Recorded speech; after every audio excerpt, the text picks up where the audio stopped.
venne un uomo mandato da Dio e il suo nome era Giovanni. Egli venne come testimone per rendere testimonianza alla luce, perché tutti credessero per mezzo di lui. Egli non era la luce, ma doveva rendere testimonianza alla luce. E questa è la testimonianza di Giovanni, quando i giudei gli inviarono da Gerusalemme sacerdoti e leviti a interrogarlo. Chi sei tu? Egli confessò e non negò, e confessò: io non sono il Cristo. Allora gli chiesero: che cosa dunque? Sei Elia? Rispose: no, non lo sono. Sei tu il profeta? Rispose: no. Gli dissero dunque: chi sei? Perché possiamo dare una risposta a coloro che ci hanno mandato. Che cosa dici di te stesso? Rispose: io sono voce di uno che grida nel deserto. Preparate la via del Signore, come disse il profeta Isaia. Essi erano stati mandati da parte dei farisei. Lo interrogarono e gli dissero: perché dunque battezzi se tu non sei il Cristo, né Elia, né il profeta? Giovanni rispose loro: io battezzo con acqua, ma in mezzo a voi sta uno che voi non conoscete, uno che viene dopo di me, al quale io non sono degno di sciogliere il legaccio del sandalo. Questo avvenne in Betania, al di là del Giordano, dove Giovanni stava battezzando.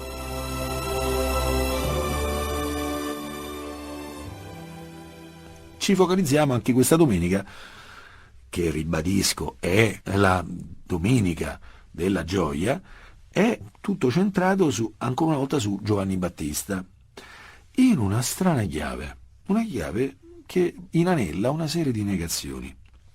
È un uomo mandato da Dio, si chiama Giovanni, viene come testimone per dare testimonianza alla luce. È interessante che viene detto che testimone, ma subito viene detto qual è il tipo di testimonianza, cioè una testimonianza che fa riferimento a qualcosa di ben preciso, la luce. Non era lui la luce. Gli chiedono: tu chi sei? E dice: io non sono il Cristo. Sei Elia? Non lo sono. Sei profeta? No. Ma chi sei? Io sono voce di uno che grida. Ha detto chi è? No, lui è solo voce. Quello che grida è un altro, lui è solo voce. Allora Giovanni Battista è un testimone che deve dare testimonianza alla luce. Egli non è luce. Ma quanto è importante questo discorso qui? Giovanni Battista, strada di ingresso per la missione pubblica di nostro Signore Gesù Cristo, è uno che ha imparato a essere libero da se stesso. Il Signore opera in lui in maniera strepitosa. Di lui dirà il Signore Gesù: il più grande tra i nati di donna, l'uomo più straordinario della storia, secondo il Signore Gesù. Ma è colui che sa mettersi da parte, sa essere voce di un altro, sa essere uno che non si prende troppo sul serio. Che libertà che c'è in questo atteggiamento. Qual è il grande problema di Adamo in Genesi 3? Qual è il problema dei nostri progenitori, Adamo ed Eva?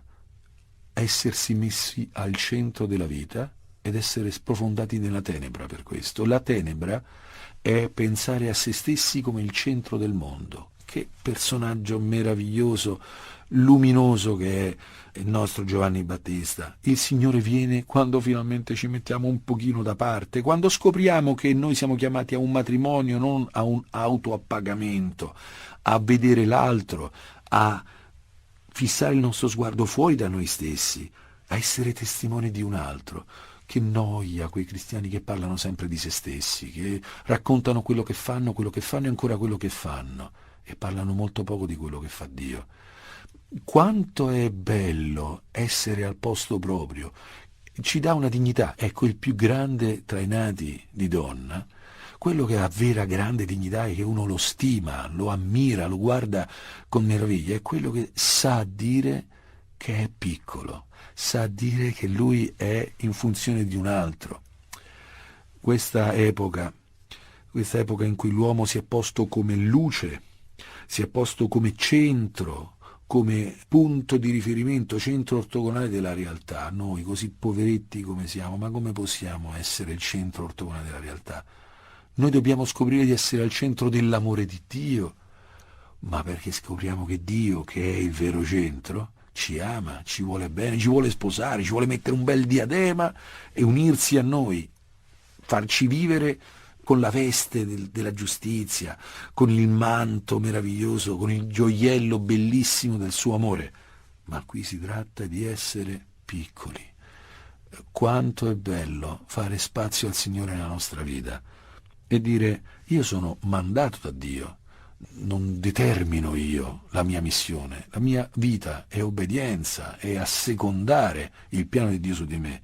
Quanto è bello dare testimonianza alla luce, non presentarsi come in luce. Quanto è bello dire: non sono io il Cristo. Mamma mia, quante volte nella vita spirituale ci siamo trovati di fronte a messianismi di vario genere, di piccolo e grande cabotaggio, persone che si presentano come salvatori degli altri. Ma per favore, solo Cristo è il Salvatore. Per favore, sappiamo relativizzare la nostra opera. Grazie a Dio noi passiamo e Dio resta. Grazie a Dio quello che dobbiamo fare ha un termine. Se a noi assolutizziamo noi stessi, prendiamo sulle nostre spalle un peso insopportabile e saremo sicuramente deludenti rispetto agli altri. Ecco, avvento del Signore. Se Lui viene, possiamo santificare il suo nome ed essere liberi dal nostro. E questo è pace, distacco e libertà.